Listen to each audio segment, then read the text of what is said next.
संत शिरोमणि आचार्य गुरुवर श्री विद्यासागर जी महाराज की जय। और हम योग प्रणेता पूज्य गुरुवर श्री प्रणम्य सागर जी महाराज की जय। ओम अरहम नमः।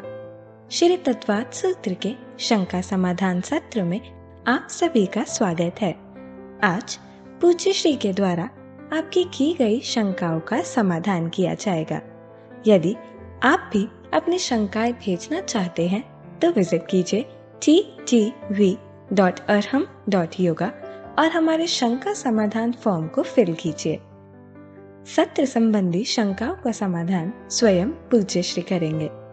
इस कक्षा की सभी जानकारियां जानने के लिए आप हमारी वेबसाइट ttv.arham.yoga को विजिट कर सकते हैं। आप हमारे व्हाट्सएप ग्रुप भी ज्वाइन कर सकते हैं cut.ly/तत्वात् पर। इस कार्यक्रम के प्रसारण में पुण्यार्चक बनकर आप धर्म प्रभावना कर सकते हैं और पुण्यार्जन भी कर सकते हैं। आप टीम अरहम को 9810436940 पर संपर्क कर सकते हैं। तो चलिए अपने सत्र की शुरुआत करते हैं पूज्य श्री के द्वारा अरहम ध्यान योग के माध्यम से। सीधे बैठ जाइए। आसन सुखासन, अर्ध पद्मासन या पद्मासन हो। गर्दन सीधी, कमर सीधी। सीधे बैठें। गहरी लंबी श्वास लेकर आंखें बंद करें। केवल एक बार श्वास गहरी लंबी लें। कोई श्वास को फेंकने का काम ना करें। शांति से पूरे शरीर को अपने भीतरी मन से देखते हुए अपने पूरे शरीर में फैली हुई अपनी आत्मा को महसूस करें। उस आत्मा से बंधे हुए कर्मों को महसूस करें।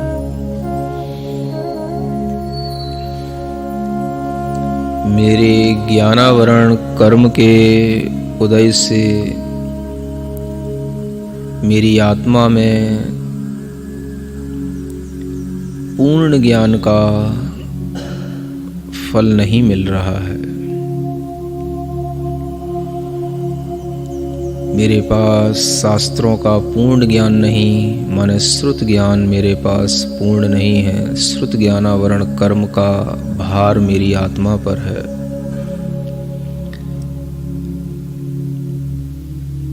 अवधि ज्ञान, मनः परे ज्ञान, केवल ज्ञान, ये सभी ज्ञान भी मेरी आत्मा में दबे पड़े हैं, बंधे पड़े हैं इन ज्ञानावरणी कर्मों के कारण से।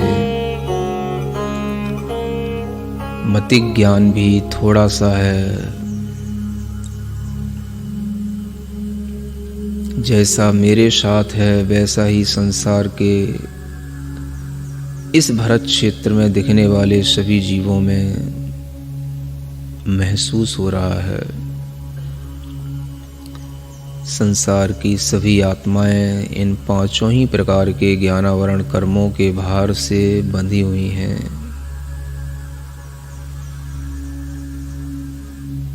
ज्ञानावरण कर्म के फल से मुझे ज्ञान,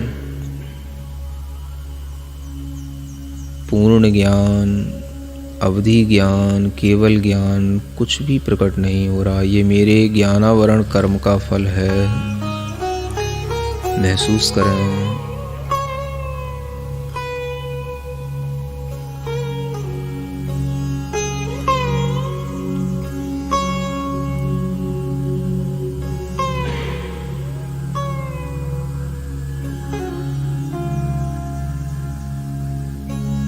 मेरे दर्शनावरण कर्म के फल से मुझे अपनी आत्मा से कुछ भी दर्शन नहीं हो रहा।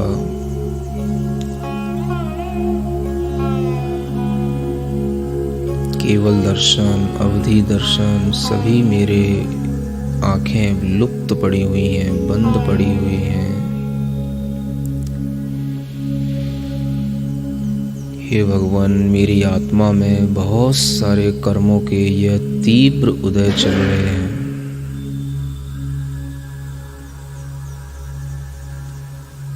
वेदनीय कर्म भी मुझे थोड़ा सा सुख देता है, दुख भी बहुत ज़्यादा है। ये सुख और दुख भी मुझे इस वेदनीय कर्म के कारण से यदा कदा मिलता रहता है।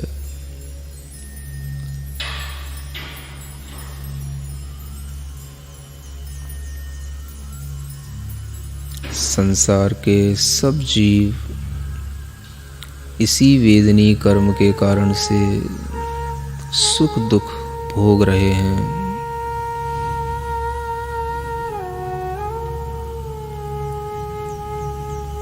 सभी जीवों में सुख दुख का मूल कारण उनके कर्मों का फल है, लेकिन यह किसी को ज्ञात नहीं।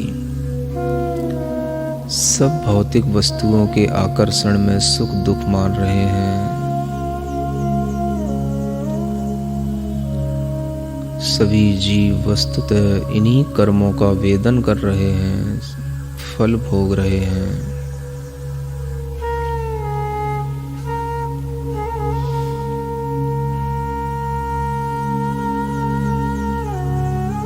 इन कर्मों का फल हमारी आत्मा पर पूर्ण रूप से छाया हुआ है।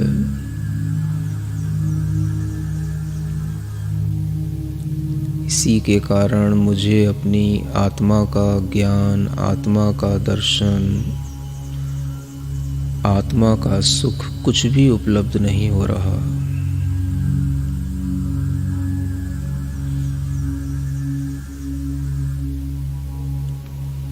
जैसे मेरी आत्मा में यह कर्मों का भार है, वैसे ही संसार की सभी आत्माओं में है। ऐसा हर एक जीव के अंतर आत्मा के कर्मों को देख करके महसूस करें।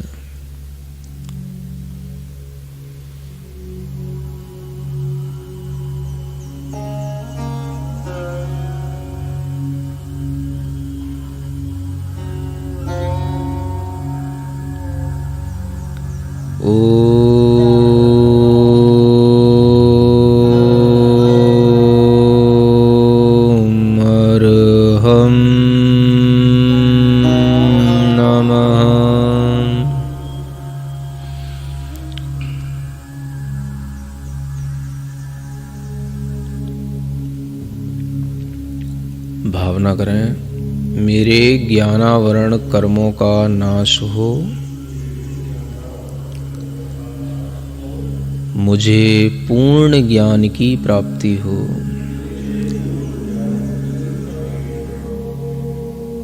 निरंतर मन में विचार करें, मेरी आत्मा के ज्ञान को कर्मों ने ढक रखा है, इनका अभाव हो, मुझे मेरी आत्मा का ज्ञान प्राप्त हो।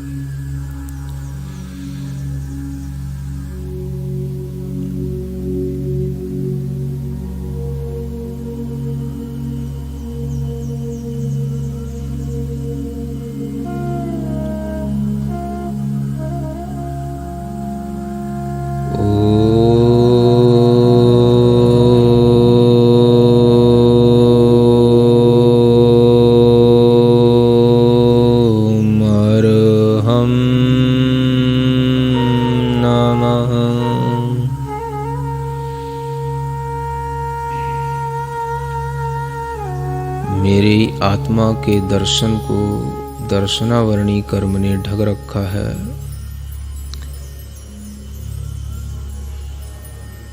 मैं सब कुछ देखने की क्षमता रखता हूँ।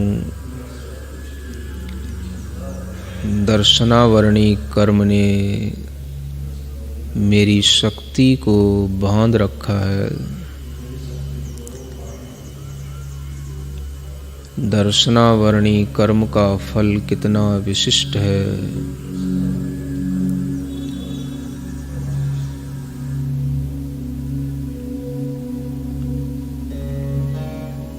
ओम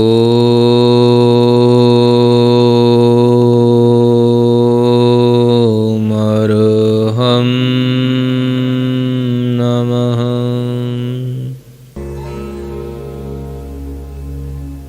मुझे जो सुख का वेदन हो रहा है यह साता वेदनी कर्म का फल है। जो मुझे चिंता, रोग, अनेक तरह के अभाव, परेशानियाँ, ये सब मेरे असाता वेदनी कर्म का फल है।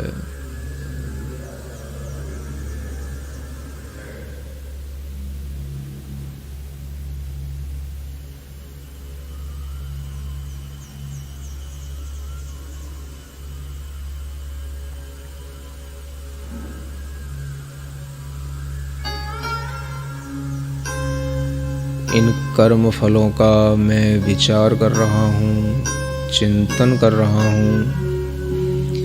मेरी आत्मा के ऊपर अनेक इन कर्मों का भार है,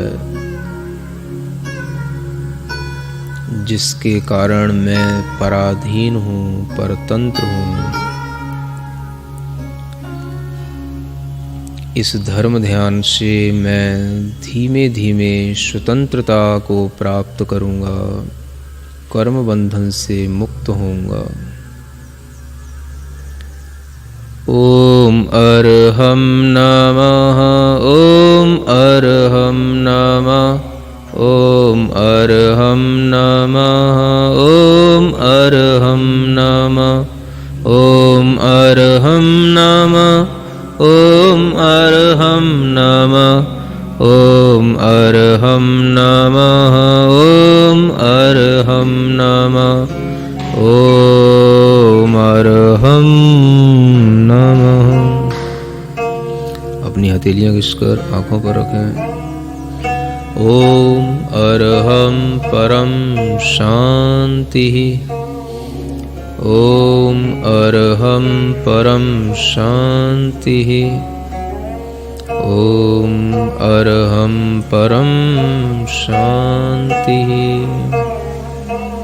इस ध्यान को पुनः सुनने के लिए आप विजिट कर सकते हैं हमारा YouTube चैनल अरहम ध्यान योग। चलिए पूज्य गुरुवर के चरणों में चलते हैं। महाराज श्री आपके चरणों में निवेदन कर रही हैं जागृति जैन साहिबाबाद से। ये पूछ रही हैं महाराज श्री नमोस्तु गुरुदेव, उपपाद का एग्जैक्ट मीनिंग क्या है? उपपाद यह शब्द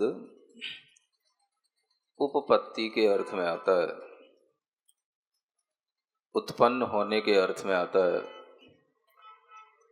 जब किसी जीव का कहीं पर जन्म होता है तो सबसे पहले प्रथम समय में जो जीव होता है उसको उपपाद कहा जाता है। एक शब्द के अर्थ कई तरह के भी होते हैं और एक शब्द कई अर्थों में रूढ़ भी हो जाता है। जब देवताओं के जन्म की बात आती है तो उससे उपपाद जन्म इसलिए कहा जाता है कि उनकी जो शैया होती है उस शैया पर वह जीव जन्म लेने के एक अंतर मुहूर्त के बाद ही पूर्ण युवा बन जाता है। तो वह जन्म विशेष जो एक अंतर मुहूर्त के बाद ही पूर्ण युवा के रूप में परिवर्तित हो जाए वह उपपाद जन्म कहलाता है।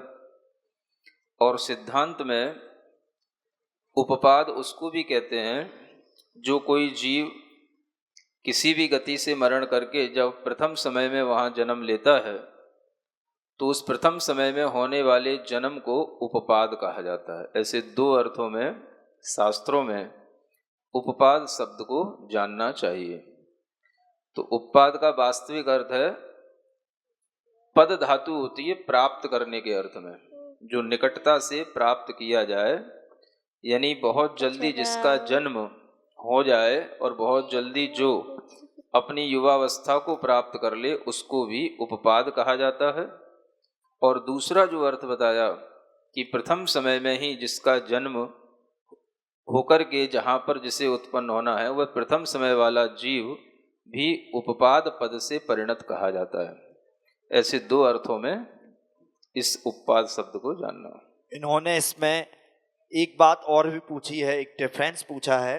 उपपाद जन्म में भी आसपास के वातावरण से ही परमाणु लेकर शरीर बनता है और समूर्छन जन्म में भी बनता है क्या?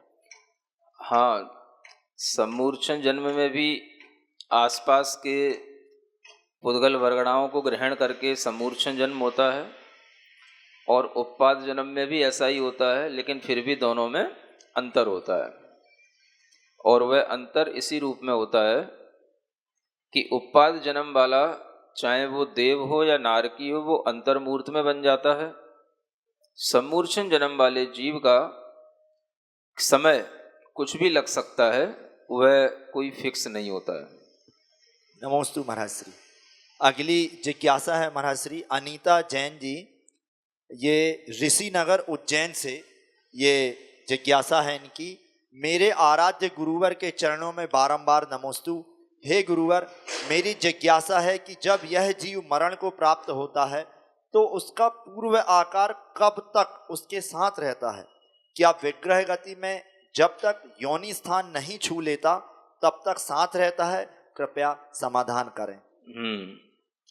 यह आपने प्रश्न पहले ही पूछ लिया। वैसे यह आगे अष्टम अध्याय में जब गत्यानुपूर्वी का वर्णन आता है तब यह स्पष्ट किया जाता है।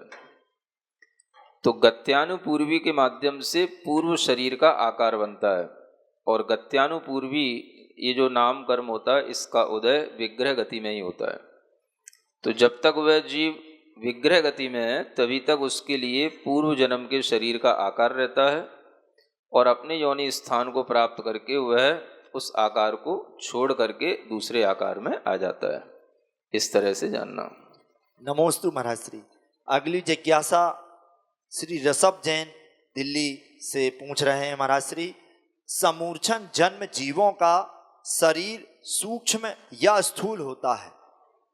समूर्छन जन्म वाले सूक्ष्म भी होते हैं और स्थूल भी होते हैं। आपको पता होना चाहिए कि जितने भी एक इंद्रिय जीव होते हैं सभी समूर्छन जन्म वाले ही होते हैं, और एक इंद्रिय जीव सूक्ष्म भी होते हैं और बादर भी होते हैं। इसी तरह से अन्य भी कोई 2 इंद्रिय 3 इंद्रिय आदि जीव हैं, जो जीव हमें दिखाई देते हों या न दिखाई देते हों, ये सभी समूर्छन जन्म वाले ही कहे जाते हैं। नमोस्तु महाराज श्री। अगली जिज्ञासा मनीषा जैन सहारनपुर से आपके चरणों में रख रही हैं। नमोस्तु भगवान, जब भगवान के समोसरण में उनके ज्ञान में सब कुछ पहले से ही दिख जाता है तो क्या यह पर्याय क्रमबद्ध पर्याय नहीं कहलाएगी? जैसे मारीची के जीव को तीर्थंकर बनना था तो पहले से ही ज्ञात हो गया, तो क्या यह कर्मबद्ध पर्याय नहीं कहलाएगी?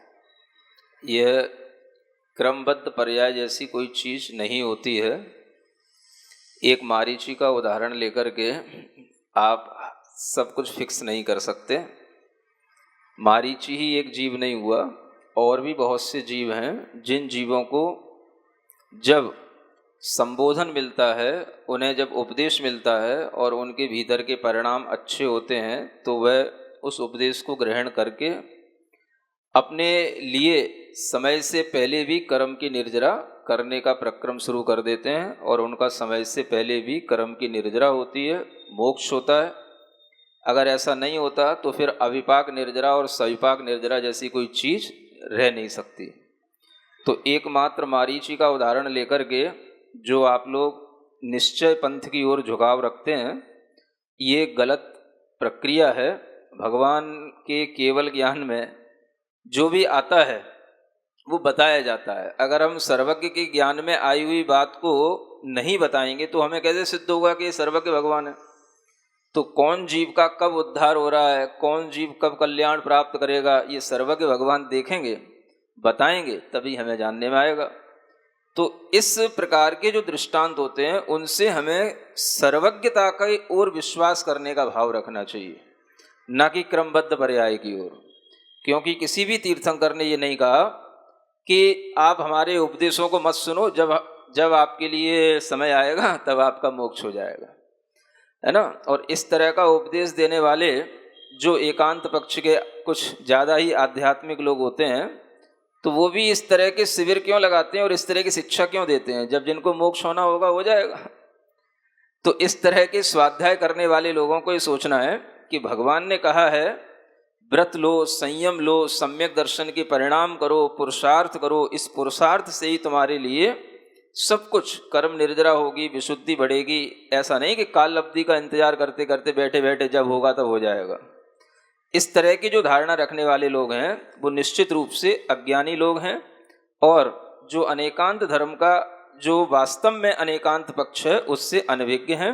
ऐसा आप लोगों को अच्छे ढंग से धारणा का विषय बना लेना चाहिए। नमोस्तु महाराज श्री। इंदु जैन पटना बिहार से पूछ रही हैं कि जीवन का मूल मंत्र क्या है महाराज श्री? जीवन का मूल मंत्र समता भाव है। अगर आपके अंदर इष्ट अनिष्ट के प्रति किसी भी तरह की मन में विषमता नहीं आती, हर्ष विषाद नहीं आता, तो यही जिंदगी जीने का यह मूल मंत्र है, समभाव। आपका ज्ञान इस तरह के समभाव में ढका होना चाहिए, युक्त होना चाहिए कि ज्ञान हर परिस्थिति में वह साम्य भाव के साथ में अपने आप को रख सके, और वही ज्ञान वास्तव में सम्यक ज्ञान कहलाता है जो हर परिस्थिति में समत्व की अनुभूति करता है। तो जीवन का मूल मंत्र है समता भाव रखना, साम्य भाव धारण करना। नमोस्तु महाराज श्री।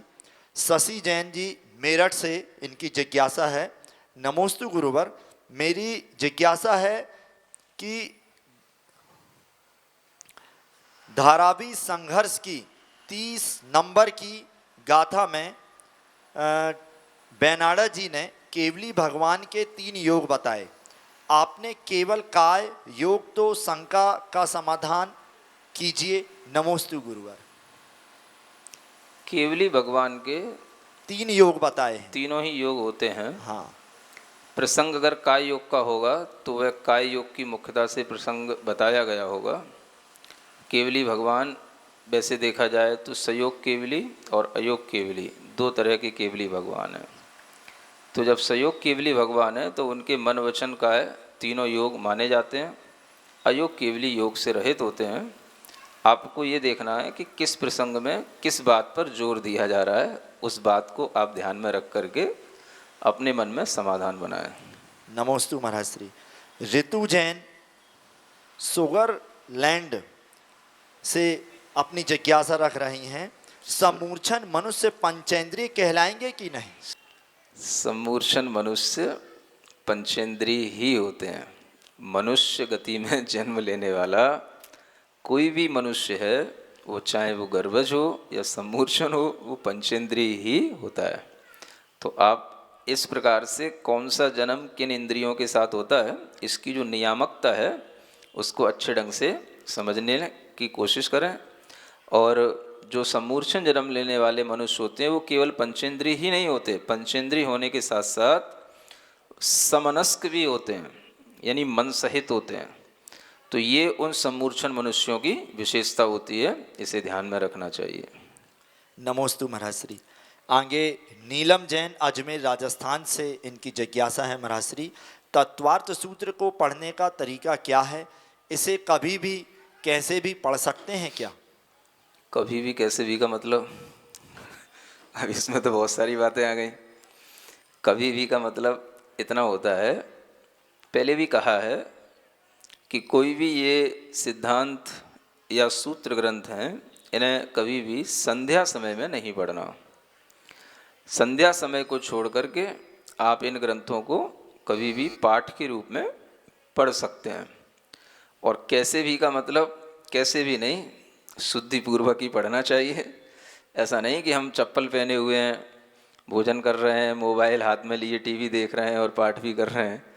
तो ये सब चीज़ें रोक करके तरीके से विनयपूर्वक अगर पढ़ेंगे तो हमें लाभ मिलेगा। नमोस्तु महाराज श्री। मैना बोहरा जी बेंगलोर से इनकी जिज्ञासा है। नमोस्तु गुरुदेव, मेरी शंका है कि 12 प्रकार के तपों से कर्मों की उदीर्णा कैसे होती है? क्या उदीर्णा से कर्म जल्दी कटते हैं? समाधान कीजिए। हाँ, तप जब किए जाते हैं तो तप करने के साथ साथ शरीर को और मन को दोनों को कष्ट होते हैं।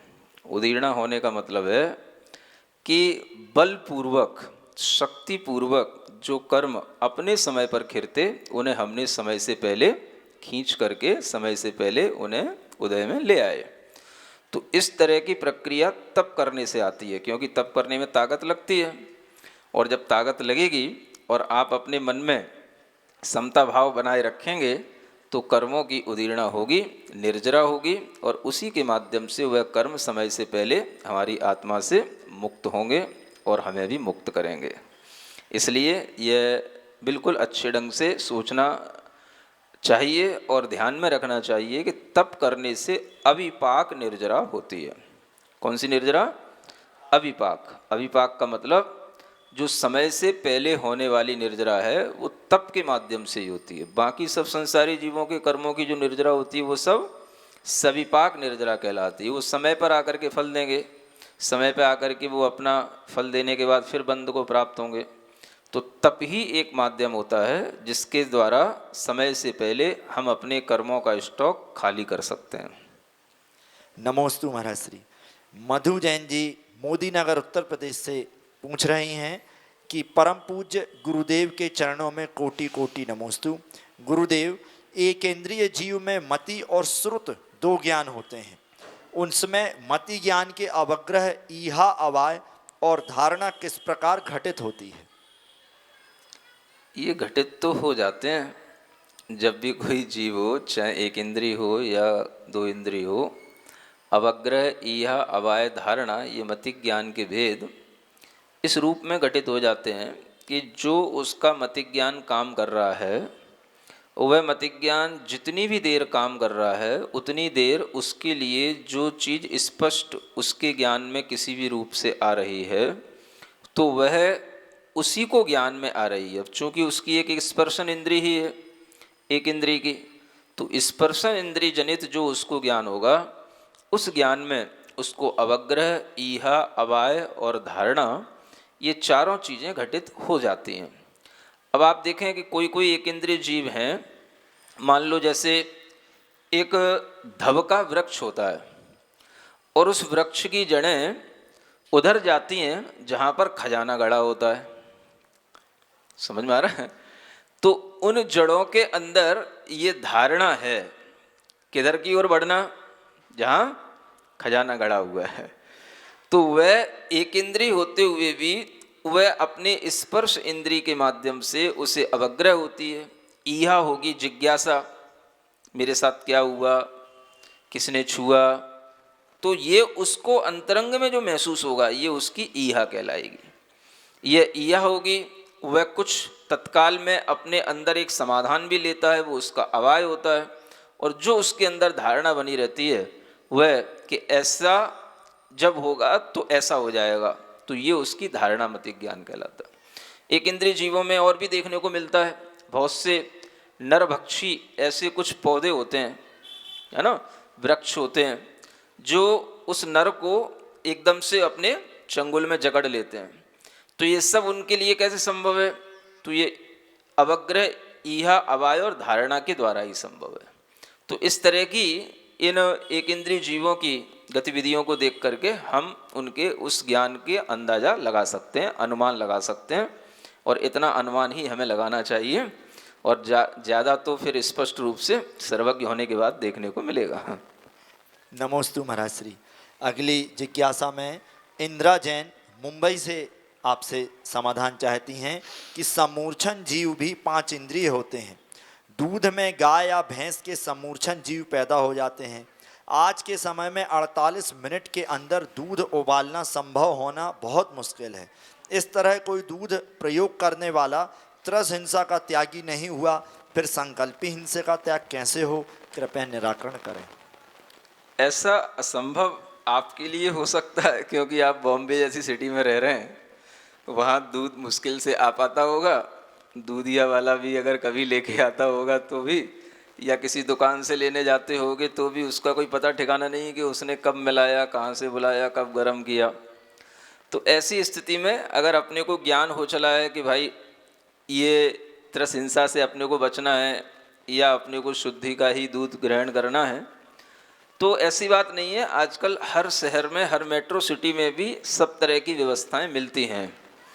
अगर हम उन व्यवस्थाओं को थोड़ा सा आस पड़ोस में देखेंगे और थोड़ी सर्च करेंगे तो आपको भी ये सुविधाएं मिल सकती हैं। लेकिन सिद्धांत तो हमें ध्यान रखना ही चाहिए कि अगर हम ऐसा नहीं कर पाते हैं तो उसके कारण से हमारे लिए उन जीवों के घात का प्रसंग तो आता ही है। त्रस्त जीवों की हिंसा होगी ही। अब उसे हम संकल्पी हिंसा इसलिए नहीं कह सकते हैं कि वो हम ऐसा संकल्प करके नहीं कि हम इसे मार रहे हैं। संकल्पी हिंसा का मतलब होता है जिसे हम जानबूझ करके वध करके मारें। वो आपके लिए एक संभावना है और उस संभावना में निश्चितता हो भी सकती है, नहीं भी हो सकती है। ये एक संभावना का विषय है।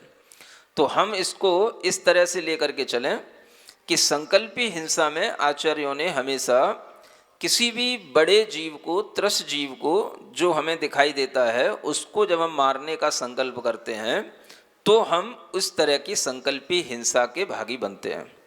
ये हमारी एक असावधानी से होने वाली रोज़मर्रा की ज़िंदगी की कुछ चीज़ें होती हैं जिनमें कई बार जीव उत्पत्तियां हो जाती हैं घरों में।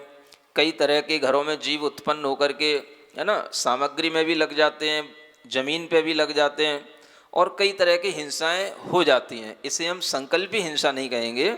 ये हमारे जीवन में होने वाली जो असंयम भाव से होने वाली हिंसा है वो हिंसा कहलाएगी। इसलिए जब हम असंयम से संयम भाव की ओर आते हैं तो ये हिंसाओं से हम बच पाते हैं। नमोस्तु महाराज श्री। शोभा जी जैन सहारनपुर से, इनकी जिज्ञासा है महाराज श्री, नमोस्तु गुरुवर, क्या हर कोई जीव का योनि स्थान अगले जन्म में बदल जाएगा? इसी तरह 84 लाख बार बदलेगा क्या? उसके बाद क्या होगा? मतलब क्रम जो है वो क्या 84 लाख बाद ही वापस ये हमको आपने मिलेगा? थोड़ा सा कुछ गलत सा समझ लिया है ना। ये 84 लाख योनियाँ, 84 लाख का क्रम, ऐसा कोई क्रम नहीं है कि आपको एक एक योनि पार करते हुए 84 लाख योनियों में जन्म लेना है और फिर उसके बाद क्या मुक्त हो जाओगे? 84 लाख जन्म लेने के बाद फिर कोई योनि बचेगी नहीं तो क्या मुक्त हो जाओगे? तो ये जो है आपकी गलत धारणा है। 84 लाख योनियों के भेद हैं। उनमें एक जीव कई बार जन्म ले सकता है और कई बार कई तरह की उन योनियों में जन्म लेने के बाद भी फिर से वहाँ पर उत्पन्न हो सकता है। इसके लिए कोई भी ऐसा बंधन नहीं है या कोई शर्त नहीं है कि यहाँ इतने बार ही वह उत्पन्न होता है। तो इस तरह की व्यवस्था को ध्यान में रखें कि ये तो एक व्यवस्था है, हमेशा रहने वाली शाश्वत व्यवस्था है। योनियों के भेद कितने हैं? तो 84 लाख हैं। उसमें सब उसमें गर्भित है, एक इंद्री से लेकर के पंचेंद्री तक की। तो उसका मतलब ये नहीं है कि उसमें एक एक जगह आपको जाना है और फिर उसके बाद में वो क्रम पूरा होने के बाद में आपको सोचना है कि अब हम कहाँ जाएं। ऐसा जो है सोचना आपका थोड़ा सा अभी स्वाध्याय की कमी का परिणाम है। नमोस्तु महाराज जी। नेहा गंगवाल जी इंदौर से, उनकी जिज्ञासा है, नमोस्तु महाराज जी, कहा जाता है जैसे भाव वैसा भव होता है और यह भी कहा जाता है विनाश काले विपरीत बुद्धि, तो इसे क्या समझें कि बुद्धि के अनुसार कार्य होता है या कार्य के अनुसार बुद्धि होती है? कृपया समाधान बहुत करें। अच्छा प्रश्न है। एक सूक्ति याद रखना है, बुद्धि कर्मानुसारिणी। क्या कहा? हाँ, बुद्धि हमेशा कर्म फल के अनुसार चलती है। यानी अपने अंदर जो बुद्धि आएगी वो बुद्धि जैसे हमारे कर्म आगे फलित होने वाले हैं उस तरह से हमारी बुद्धि चलती है। आप देखते हैं कई बार कि हम कभी भी ऐसा भी कुछ काम कर जाते हैं जो हमारी बुद्धि उस समय पर सहज करने के लिए तैयार नहीं थी, लेकिन हम उस दिन वैसा काम कर गए और उससे हमें बड़ी हानि हो गई। जैसे कभी कोई किसी का एक्सीडेंट हो जाता है, कोई अचानक से घटना हो जाती है। आप देखते हो ऐसे तो हम कभी चलते ही नहीं थे, बस उसी दिन थोड़ा सा हमने वहाँ पे पैर रख दिया और इतनी बड़ी घटना हो गई कि वो 3 मंजिल से गिर गया। तो ये जो होता है ये सारा का सारा बुद्धि कर्मानुसारिणी, माने हमारे कर्मों का फल जैसा मिलता है हमारी बुद्धि वैसी ही बन जाती है। और इस तरह की बुद्धि बनने पर वही भाव फिर हमारे लिए अगले भव की आयु के बंध का भी कारण बन जाता है। तो इस सूत्र को ध्यान रखें कि हमारे जो कुछ भी बुद्धि हमें जिधर ले जा रही है, बुद्धि हमारे कर्मों के फल से चल रही है। हम अपने कर्म फल भी अगर सुधारते रहेंगे तो हमारी बुद्धि भी सुधरती रहेगी। नमोस्तु महाराज श्री। अगली जिज्ञासा महाराज श्री पिंकी जी हैं कोटपुतली से। इनका कहना है कोटिशः नमोस्तु भगवान महाराज जी को। और जो लड़की जैन हो और अज्ञानता से अजैन में शादी हो जाए पर बाद में जैन धर्म का स्वरूप समझकर आपके चरणों में समाधि लेकर अपने जीवन को सफल बनाना चाहे पर बच्चों के कारण नहीं आ सकते तो वह क्या करे, कृपया मार्गदर्शन करें। नमोस्तु भगवान जी।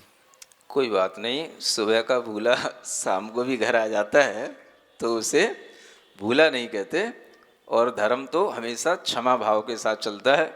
अगर किसी बेटी ने कभी कोई गलती कर भी ली है और फिर उसे पश्चाताप होता है और वह अपने धर्म पर दृढ़ रहती है तो वह बहुत शाबाशी के लिए पात्र है। हम उसको बहुत अच्छे ढंग से आशीर्वाद देंगे। कम से कम उसने अपने धर्म के लिए समाधि मरण तक करने की भावना की है, तो इस तरह से करने में बहुत अच्छी भावना है। और बच्चों आदि के कारण से अगर नहीं भी आ पा रहे हैं तो कोई बात नहीं, आप अपनी श्रद्धा अपनी दृष्टि सम्यक बनाए रखें और इस तरह से देवशास्त्र गुरु का श्रद्धान बनाए रखें। आपके लिए कहीं भी रहेंगे तो आशीर्वाद मिलता रहेगा। सिरिजिणवाणी जग कल्याणी जग जन मदतम मोहरी जनमण हारी गढ़हर हारी जम जरा भव रोग हरि तिथ्य राणम दिव्य झुणिम जो पड़ई सुणई मय्ये धारई राणम सौख मणंतम धर्य सासद मोक्ष पदम पावई सासद मोक्ष पदम पावई।